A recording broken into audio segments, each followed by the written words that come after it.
Yo, what's good, YouTube? It's Haunt. Today I'm going to be hooking y'all up with the best fades, jump shots, and shooting settings for all builds in NBA 2K25. Make sure you do drop a like, sub, turn on post notifications. It's very much appreciated, and I promise you, you will not regret subscribing to this channel.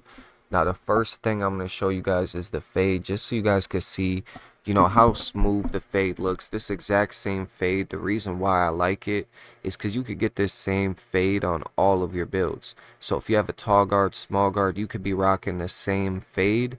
So then if you're learning your visual cue, it's easier for you to switch builds and still green them fades consistently. And I honestly think fades are easier to green than regular standstills this year. So let me show you the fade real quick. It's really chicken for the middies. I need to get down that left side fade, the fade that I just took. I need to learn the visual cue on that one because I'm not gonna lie, I be bricking that one sometimes. In game, I don't brick it as much as I do in the mycore. In game, my fades are so chicken, but as you guys can see, the fade is super smooth, super easy to green. I just greened 4 fades in a row. Backhand fade. Okay, I was definitely not gonna green that one, but as you guys can see, the fades super smooth, super easy to green. I know I just said super easy to green and bricked, but in game, these fades feel so smooth. Like, you're just running and you just feel like, I don't know, man, it just feels super smooth. So as far as the fade, I love this fade. I rock it on both my builds. So let me hook y'all up with the fade. Now, when it comes to the fade, what do we got? We got Pro Dribble Pull Up. Pro and Pro 2 are the best that I've tried. So Pro and Pro 2, these are the two you guys are going to be wanting to test out. Pro 2 is a little bit faster, but Pro is, I don't know, it's just a little bit easier for me to green. So it's really personal preference, but these are the two best ones that I tried out. Now, I know you're going to be like, yo, you only got 4 fades. How did you try out a whole bunch? I got way more fades on my tall build. This is my new build, so I didn't really go into testing or labs with this. I just used whatever I use on my tall build because that's where I tested all my fades. So as far as the fades, Pro 2 or Pro, those are really the best options as far as just being able to fade. The default fade though, which is Pro, honestly is chicken for me, bro. Like, I ain't gonna lie, I used the default fade Pro last year. This year doing the same exact thing. So Pro, fade, chicken. As far as the jumper that I'm using on my small guard, this is my small guard jump shot. I'm using it on release because on small guards, this is my big thing, right? On small guards, the jump shots are faster. Like, they're just faster. Any jump shot you pick on a small guard, even like, I don't know, it's just faster. So with it being faster on a small guard, I switched it to release because I use push on my tall guard. And with push on my tall guard, the jump shots are a little bit slower, so push is easy for me to see the visual cue. But with the jump shot being so fast on my small guard, that's why you guys see it's on release. So on my small guard, I use release. On my tall guard, I use push. Just because the jump shot timings are different, and I don't know, I just like using release on my small guard. So that's what we got as far as the jumper. I'm going to switch to my tall build and show y'all my jumper on my tall build, and then I'll let y'all know my settings and just a few tips that I got as far as shooting better on this game, because there's a lot of tips that are going around. There's a lot of, 2K labs breaking stuff down and letting us know what's going on with what. So let me show y'all this. Yeah, as y'all can see, I use Pro 2 on this build. Pro 2 and Pro are really the best fades in the game. They honestly are. With the jumper being faster on the small guard, that's why I use the slower option out of the two Pro. But Pro 2 is chicken for the tall builds as well. Either one is honestly really good. This is the jump shot I use for my tall guard. Like I said, it's on push. This is a really good jumper. I'm not gonna lie, with my tall guard, this is just so easy to time. And I could green like, I don't know, bro. Like, I could green a lot of shots in a row. Let's just put it like that with this jumper. It's chicken. Now, as far as tips, alright, because tips are a really big deal in this 2K. There's a lot of things you could do to green a lot more shots. So let's go ahead and talk about that just for 1 second. I'm not going to yap y'all heads off. Now, when it comes to shooting, the first thing I'm going to say is 2K Labs posted after testing rhythm shooting versus the button. Rhythm shooting has a 70% bigger green window. So rhythm shooting is literally like broken. I'm not gonna lie to you, there's pretty much no other way to explain it other than you get a 70% boost to your green window for using it. So if you're playing against somebody and you're wondering why they're greening 5, 6, 7 shots in a row, it's probably because they're using rhythm shooting.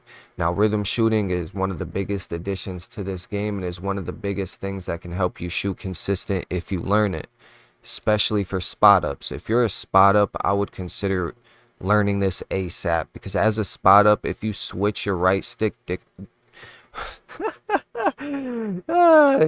if you switch your right stick difficulty and you put it on shots only, you won't have no delay catching shooting with rhythm shooting.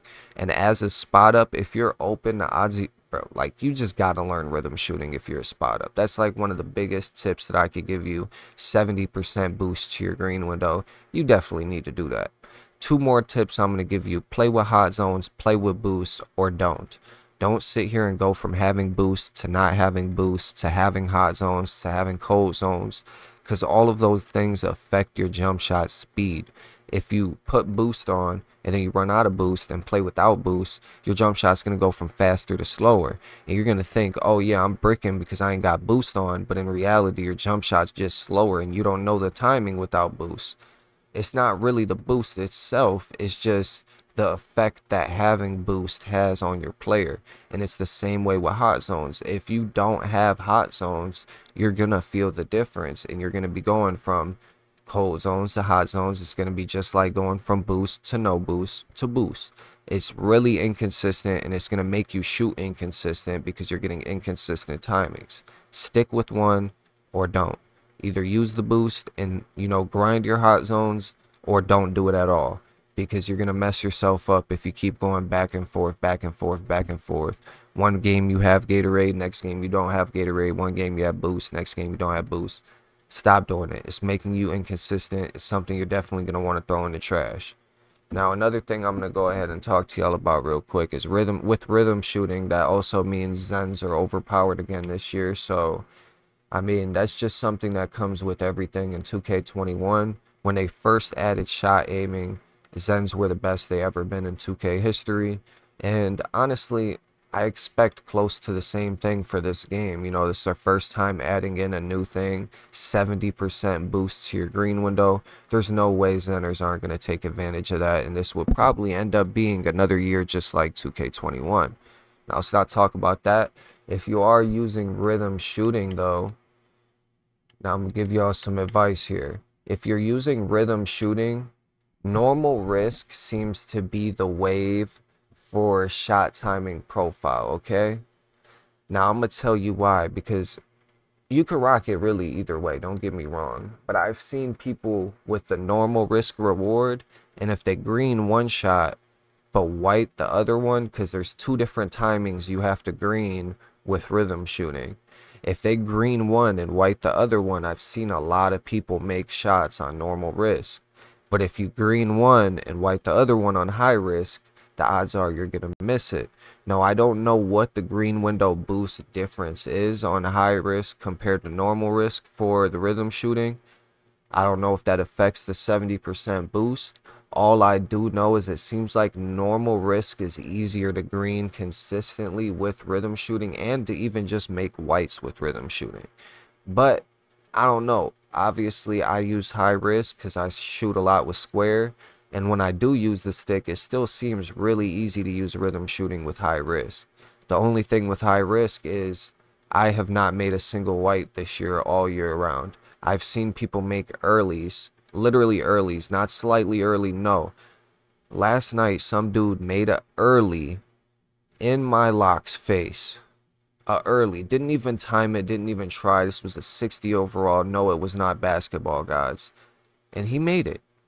So he definitely had to have low risk or something. But as far as rhythm shooting, when you're first learning it, I think normal would be better, so then you can make some of them whites when you mistime it, and then switch over to high risk once you get it fully mastered, and you guys will be chicken.